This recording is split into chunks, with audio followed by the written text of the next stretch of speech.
Disciple 6, what's the grid on those CVs? Over.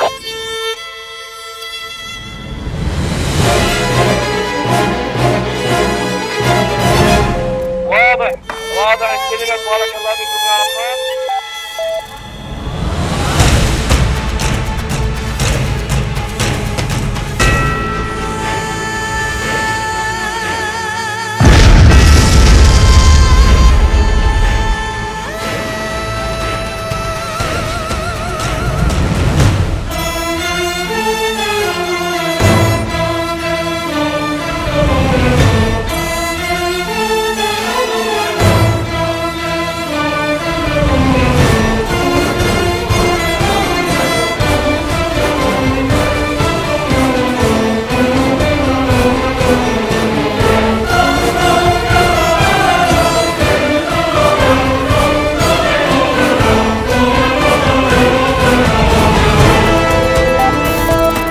الرتل الآلي راح يباشر أول 4 عجلات، خلينا تباشر بعد، خلينا تباشر بعد أول 4 عجلات.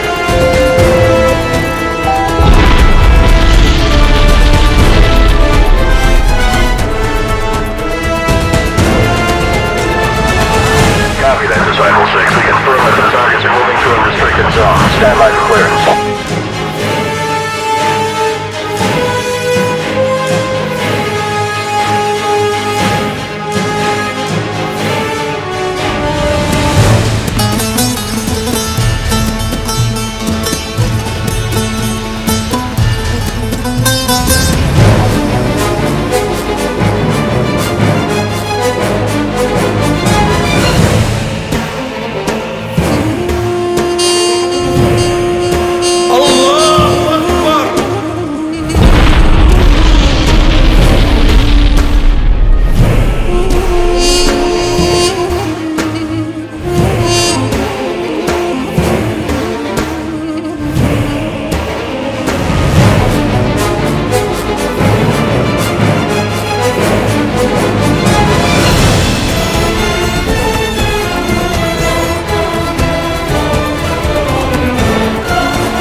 Lotus 2, Disciple 1 here. I'll copy, over.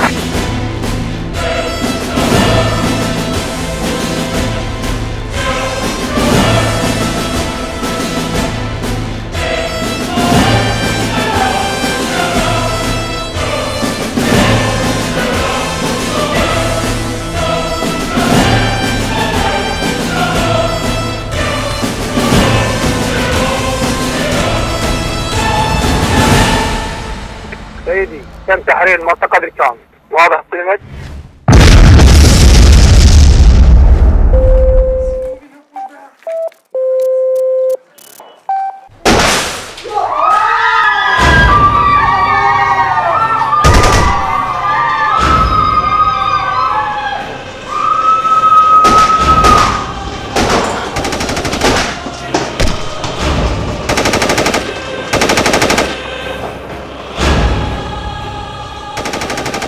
انتوا ايش تسوون؟ حرام عليكم. الحرام هو ما تلبسين وشعرك. ابتعدي. تضابط الحكومة الكافرة. احنا مو كفار، وانت ما لك حق تحاسبني. تراني لا اخاف منك ولا من 100 نجس امثالك. ايه انا ضابط عراقي وافتخر بعد. عافية عافية على الشجاعة.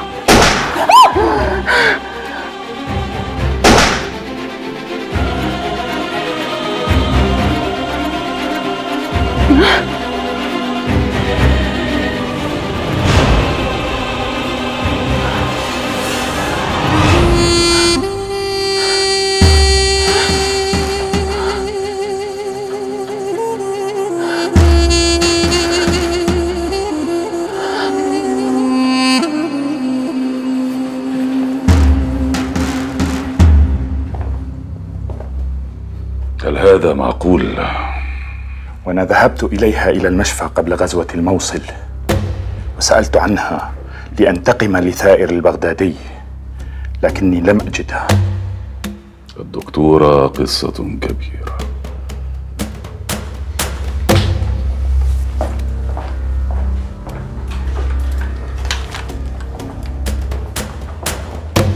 اهدي حبيبتي، ابوس ايدك. ما اقدر. انت ما شفت اللي انا شفته. مو قادرة اتخيل المنظر اللي شفته قدامي. ذول وحوش. هذول مو بني ادمين ومستحيل يكون عندهم لا قلب ولا مشاعر. شو اسوي؟ ما اعرف شو اسوي. جوانا، موعد زواجك قرب. سافري عند والدك واخوانك، ريحي اعصابك، وانا رح اضل اقنع ابويا نترك الموصل.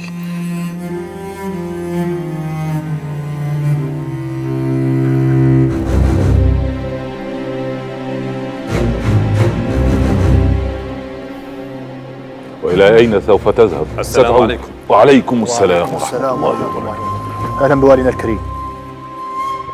ماذا فعلت؟ ماذا تقصد؟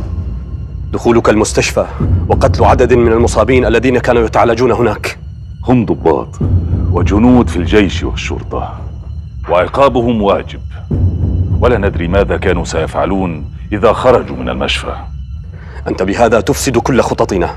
نريد أن نعطي للأهالي الأمان إلى أن نثبت أقدامنا في الموصل وننظم أمورنا، ثم بعد ذلك ننفذ شرع الله. بشري.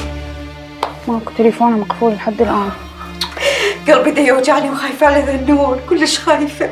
الله يستر. زين، خابرة على دكتورة جوانا، يجوز عندها خبر على ذنون. خابرت يا معودة ما ترد، هي هم ما ترد. يا الله يا الله، ايش دا يصير يا رب، ايش دا يصير؟ اريد ذنون منك يا ربي. يا الله. يا رب. شنو الموقف على الأرض بكركوك؟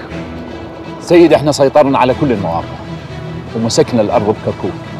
بقى كم موقع متمركزين بها الدواعش ويشنون منها الهجمات، لكن احنا صدينا كل هجماتهم وكبدناهم خسائر فاجعة. يجب أن نضع خطة هجومية نباغت بها الدواعش. نعم سيدي.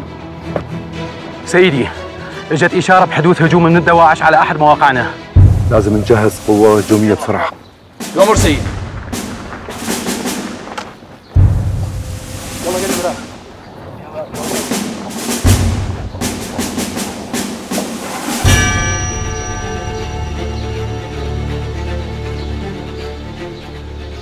وقال رسولنا الكريم لنصارى نجران: ولنجران وحاشيتهم جوار الله وذمة محمد النبي رسول الله على أنفسهم وأموالهم وأرضهم وغائبهم وشاهدهم، لا يغيرون أسقفاً عن أسقفيته، ولا راهباً عن رهبانيته، ولا واقفاً من وقف بيته، وكل ما تحت أيديهم من قليل أو كثير، وليس رباً ولا دم جاهلية. ومن سأل منهم حقاً فبينهم النصف، غير ظالمين أو مظلومين. أما أعتبر هذا الكلام عهد حماية وأمان بيننا وبينكم؟ ألكم دينكم ولنا ديننا؟ أنتم إخوان، وحمايتكم واجبنا، ولكم الحق أن تمارسوا دينكم بحرية، وأي شخص يعتدي عليكم سنعاقبه أمامكم، كما أن أموالكم محفوظة وكنائسكم محصنة ودينكم مقدس، لأنكم من وصفهم الله سبحانه وتعالى في كتابه العزيز حيث قال: ولتجدن أقربهم مودة للذين آمنوا الذين قالوا إنا نصارى، ذلك بأن منهم قسيسين ورهبانا وأنهم لا يستكبرون.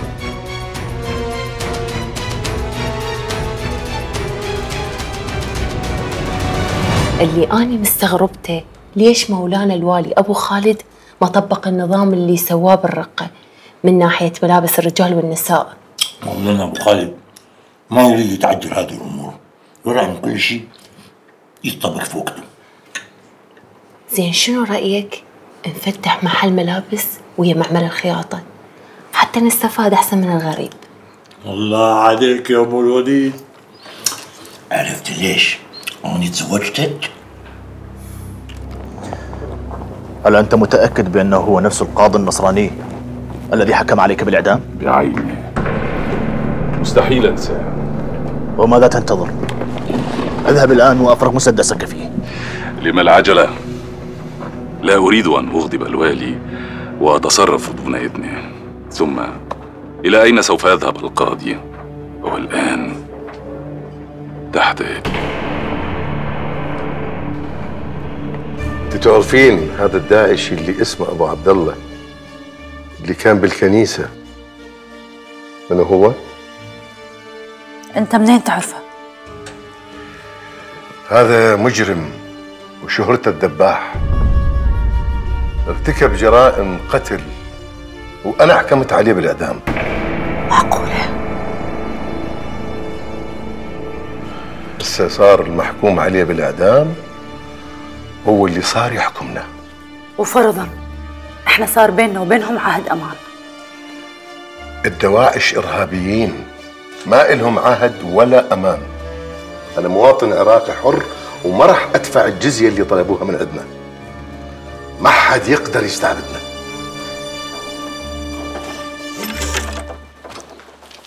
ما وصيك، ديري بالك على القاضي وكريستين. خلاص مسافرة دكتورة جوانا؟ ايه عمو، لازم اروح سنجار. خليها تروح تريح اعصابها، رح اشتاق لك هواي يا حبيبتي. ربنا معاكي. مع السلامة عمو. مع السلامة، مع السلامة انتي.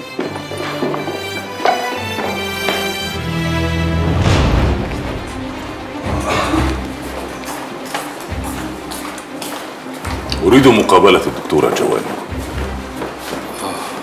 الدكتورة في إجازة. إجازة؟ نعم، إجازة حبس. أعطني عنوانها. عنوانها في سنجار. هذا صدقني بس اللي أعرفه.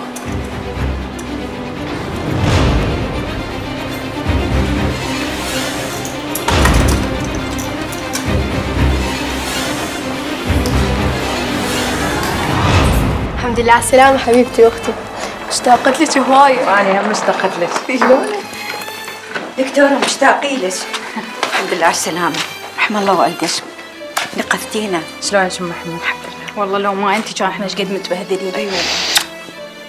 شنو هالحكي؟ أنا جدا فرحانة بجيتك. أنا فرحانة. أعطيت أوامري إلى المكتب الإعلامي الذي يديره أخونا أبو البراء بإصدار وثيقة المدينة والتي سنوزعها على الأهالي. وثيقة المدينة؟ نعم، فمن المفترض أن يعلم الأهالي أن حياتهم قد تغيرت وأنهم أصبحوا يعيشون في العصر الإسلامي الصحيح، وسنبين في الوثيقة ما المسموح وما المرفوض في ولاية الموصل. والممنوع لن نذكره مرة واحدة بل على مراحل كي يتقبلوه ويتعايشوا معه. ولم لا نعلن مرة واحدة عما نريد أن نمنعه ونطبق ما فعلناه في الرق؟ في هذه الحال سيهاجر عدد كبير من أهالي الموصل خوفاً وهرباً منا، وهذا عكس ما نريد. فنحن نريدهم أن يتعايشوا معنا ويعملوا كي نأخذ منهم الضرائب. وما الذي سنفعله بالنسبة لهؤلاء منتسبي القوات الأمنية للنظام الرافضي؟ الحمد لله على سلامتك حبيبتي، نورتي سنجار. نورت نيشان. هلا وسماهر، شلونك؟ عاشت ايدك حبيبتي. شو ضايجه؟ صاير شي؟ صاير شي؟ هي اخذت اجازه على مود نتزوج. الله يهنيكم ويسعدكم ان شاء الله يا رب. احنا كلش اسفين دكتوره، هواي ثقلنا عليك. بالعكس بيت بيتكم. زين شنو؟ احكي لي شو اخبار المستشفى؟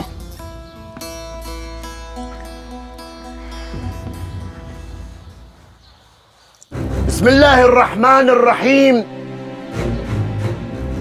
يقول المولى عز وجل: قل يا عبادي الذين أسرفوا على أنفسهم لا تقنطوا من رحمة الله إنه هو الغفور الرحيم. وعن قوله رسول الله صلى الله عليه وسلم: التائب من الذنب كمن لا ذنب له. وقد أعلن مولانا الوالي أبو خالد وبموجب مرحلة البراء أعلن العفو عن كل منتسبي الجيش والشرطة. لذا فإن كل منتسبي الجيش والشرطة عليهم أن يعلنوا التوبة إلى حين. إن أرادوا أن يعلنوا التوبة عليهم أن يسلموا أسلحتهم وكل المعلومات التي يمتلكون، وليس الجيش والشرطة فقط، بل كل السياسيين والقضاة أيضا عليهم أن يعلنوا توبتهم في جامع عمر الأسود، أي في جامع عمر الأسود. تكبير! تكبير! تكبير! تكبير! تكبير! تكبير! الحمد لله عدد المتطوعين يتضاعف يوم بعد يوم.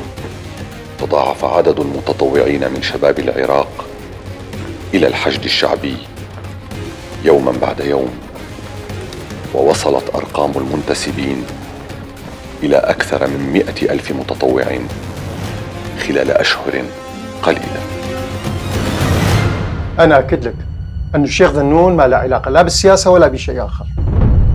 سيمكث عندنا وننتظر أوامر الوالي بخصوص الشيوخ الروافض المشركين. الروافض والمشركين؟ هل عندك تسمية أخرى لهم؟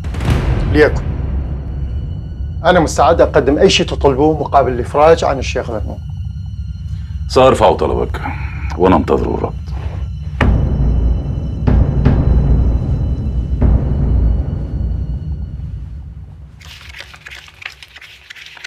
تفضل يا أنسة. طمنيني كيف صحة الوالد؟ من يوم ما غلقوا المحاكم وهو قاعد بالبيت. والله كنا على هالحال، باليوم ما يجيني لو زبون لا زبون، يعني كلهم خرجوا من الموصل. يا حينا الله.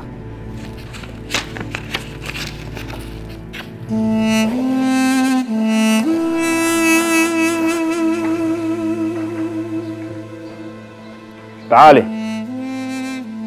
انت مسيحية؟ ايه مسيحية، جاي ادفع الجزية عني وعن ابويا. طيب املي كل البيانات بالاستمارة.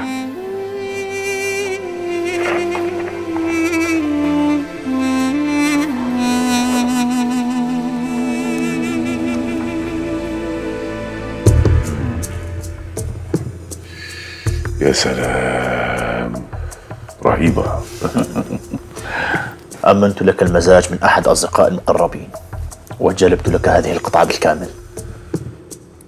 سلمت يداك، ولكن احذر من صاحبك. لا اطمئن، هو يعلم تماما لو نطق بكلمة واحدة سوف لا يجد رأسه على رقبته. هكذا تفعل.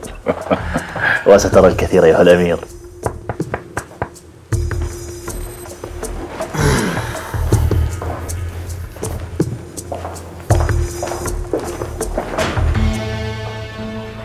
شكرا يا أبا كهلان. بلغ أميرنا أبا عبد الله سلامي. يصل. تفضلي.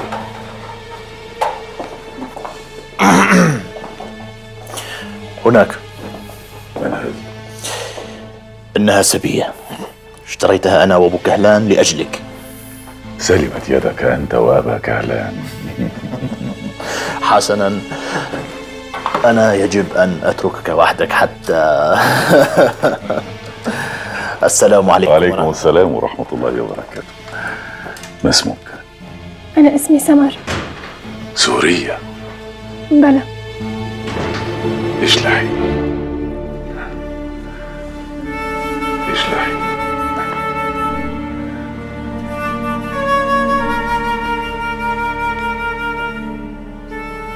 الشام وبنات الشام،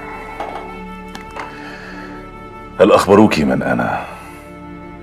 لا، ما حدا خبرني. حسنا فعلوا. كم مرة باعوك وأنت سبية؟ باعوني 7 مرات. هذا كثير. ولكن الخبرة لها مذاق آخر.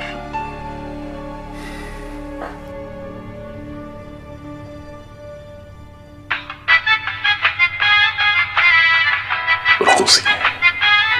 ما الموسيقى عندكم حرام؟ إيه؟ ثم نستغفر. ارقصي.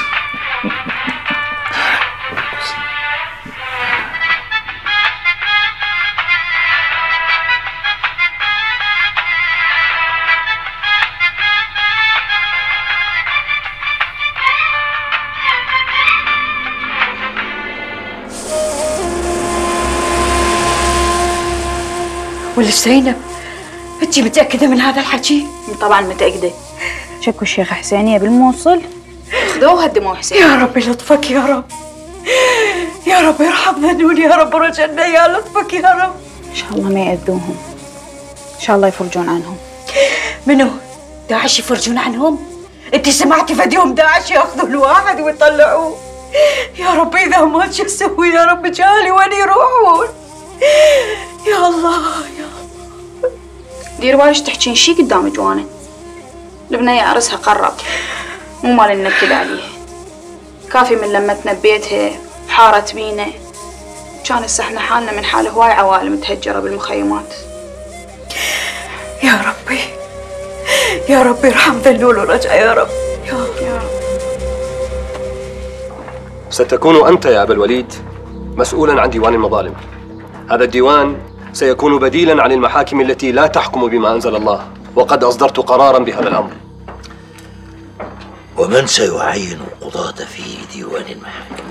ستقوم أنت يا أبا الوليد بتعيين من تراه مناسبا لهذه المهمة، وستكون مهمة هذا الديوان استقبال شكاوى المواطنين وإصدار الحكم فيها. وبالنسبة للقضايا الشرعية؟ سيكون لها محكمة خاصة بعقود الزواج والطلاق، وستكون أنت مسؤولا عنها باعتبارك قاضي القضاة. بارك الله فيك، بارك الله فيك يا مولانا الوالي. يا أهلا بالإخوان، أهلا بكم من الدولة الإسلامية.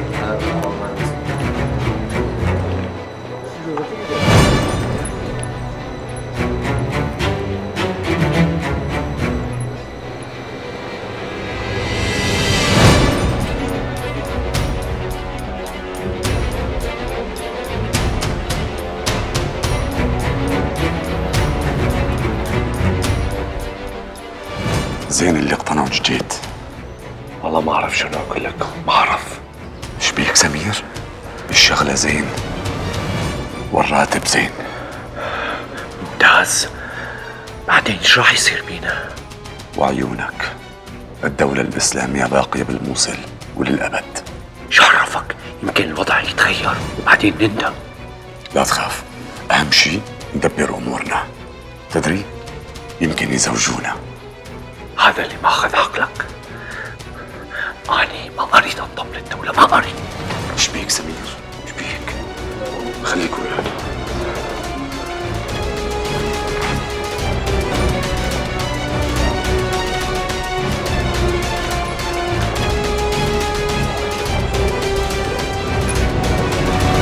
اكو شيء خاص مدفون بقلبك، هو اللي معكر مزاجك اليوم.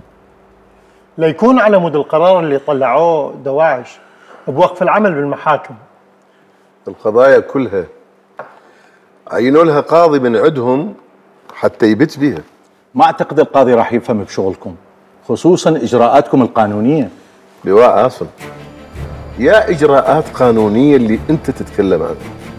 داعش كل اللي تعرفه عن الشرع والقانون هي فتاوى ابن تيميه ومحمد عبد الوهاب وغيرهم من اصحاب السلفيه الجهاديه. انتوا ايش تسوون؟ حرام عليكم. حرام هو ما تلبسين وشعرك. ابتعدي، انت ضابط الحكومة الكافرة. احنا مو كفار، تراني لا اخاف منك ولا من 100 نجس امثالك. عافية عافية على الشجاعة.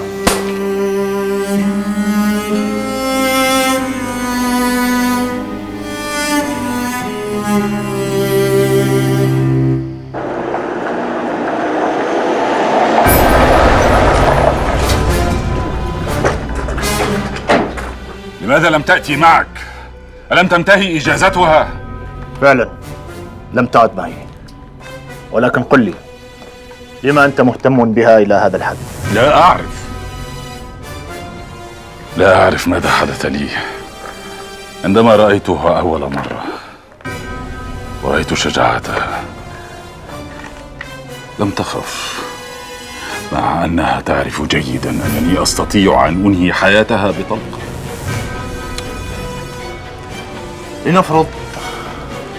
لنفرض أن هذا السبب الوحيد الذي جعلك مهتم بها أكثر مما ينبغي، ولكن قل لي، هل هناك أمر آخر؟ أخبرك بشيء. خيرا. حلمت بها. حلمت بها؟ وكانت ترقص لي كأنها حورية من حوريات الجنة.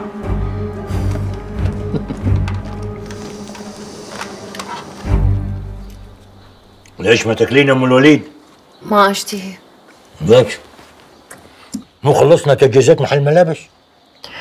العمر خلاص، والله اللي حد الآن ما رزقنا بأولاد يكونون سند إلنا بهاي الدنيا. اصبري اصبري يا ام الوليد، وربنا سبحانه وتعالى حيعوضنا عن الأولاد بحاجات كتير. ولا تكوني غيرتي رأيك في موضوع زواج التاني حتى يصيرون أولادي أولادك وإلك. أبقى سلسلة الزواج يا أبو الوليد ولا تفتحها مرة ثانية.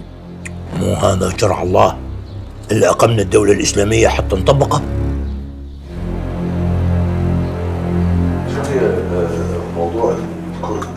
الحقيقة هي أن الهجرة التي حصلت في كثير من مناطق العراق، وتحديداً هجرة أهالي الموصل وتل عفر وغيرهم من المناطق التي استولت عليها داعش، سببت أعباء إضافية على إقليم كردستان، وبشكل خاص على مدينة أربيل، لأن أعداد النازحين والهاربين من داعش وصل في كردستان لأكثر من 1.5 مليون مواطن.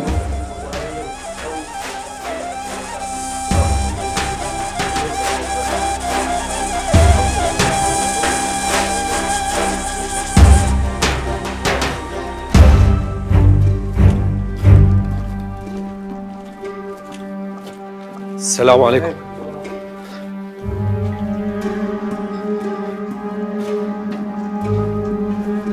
السلام عليكم حاج.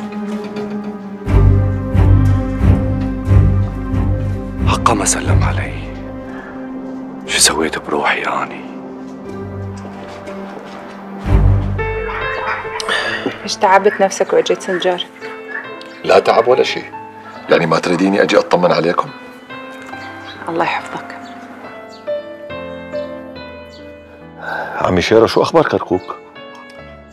الحمد لله، كركوك الآن استقرت، ولو ما زلنا يعني فلول داعش ما تزال موجودة ببعض الأماكن، لكن البيشمركة راح يصفوها تمام إن شاء الله. الحمد لله. لازم تحضر العرس. والله ما أتصور. شلون ما تتصور؟ إذا ما أجيت رح أزعل. مساء الخير. مساء النور. استريح استريح استريح. تفضل استريح. شكرا. يلا، شلون قيس؟ الحمد لله. زيارة مفاجئة. كان عندي لقاء مع مسؤول حزبي بكردستان، قلت لحالي أمر أسلم عليكم.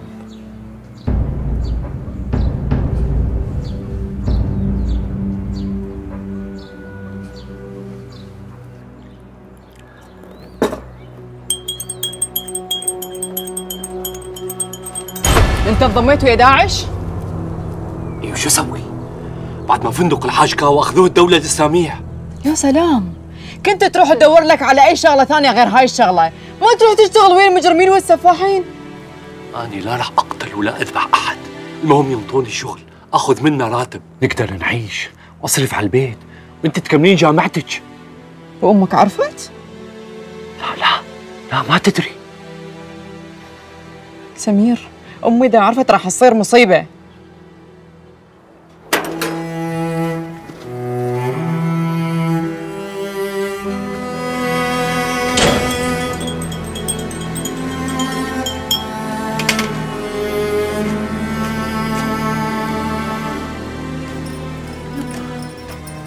السلام عليكم. هلا يمه، هلا حبيبتي.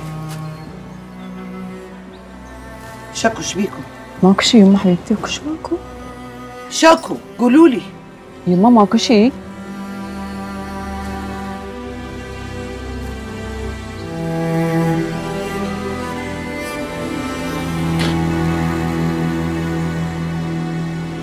قررنا إعادة فتح وتشغيل المصالح الحكومية كالماء والكهرباء والبلدية، وستكون تحت إدارتنا.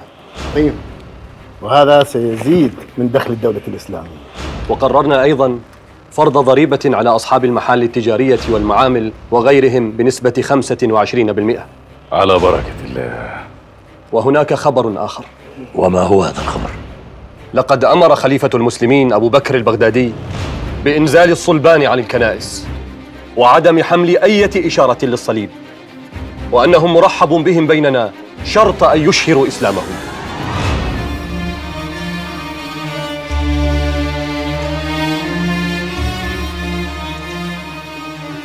تشرب قهوة؟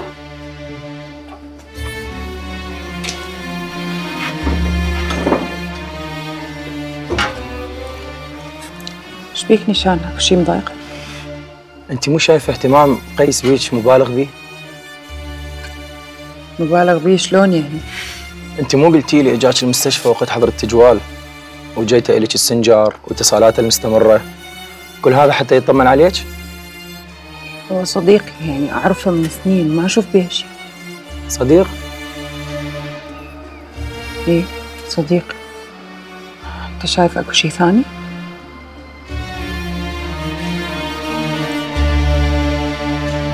أنا ما أغير ديني وما أترك الموصل، وإذا يريدون يقتلوني فأنا مستعد وجاهز. يا عين يا الياس، بس اهدأ. كيف أهدأ؟ قل لي كيف أهدأ؟ أنت ما سمعت آخر تعليمات وأوامر داعش؟ يا أخي أنا أعرف الوضع بالموصل ما يطمن. احنا لازم نطلع من الموصل. أترجاك أترجاك أبوس إيدك، كل شيء قاعد يتدهور بالموصل يوم بعد يوم. بنتي أنا سبق وقلت إنه أنا ما راح أترك البلد اللي انولدت وتربيت بيه. لن أحني رأسي للإرهابيين.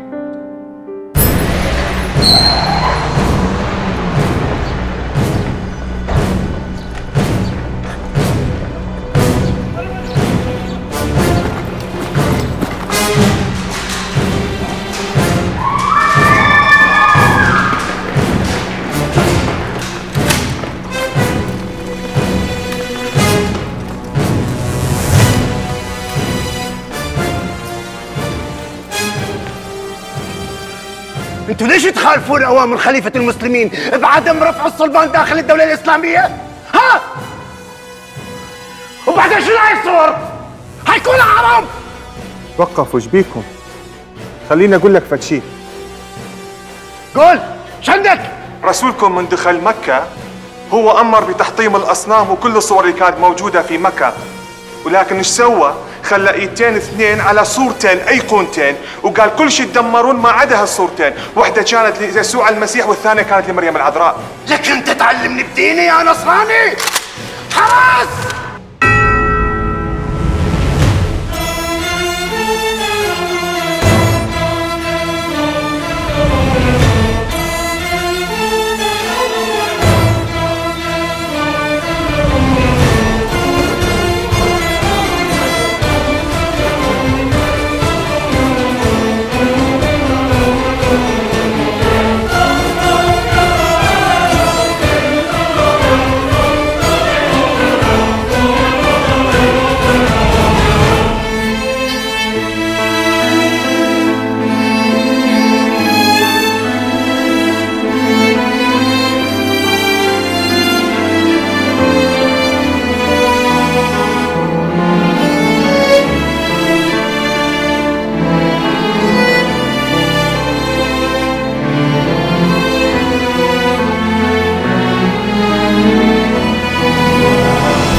السلام.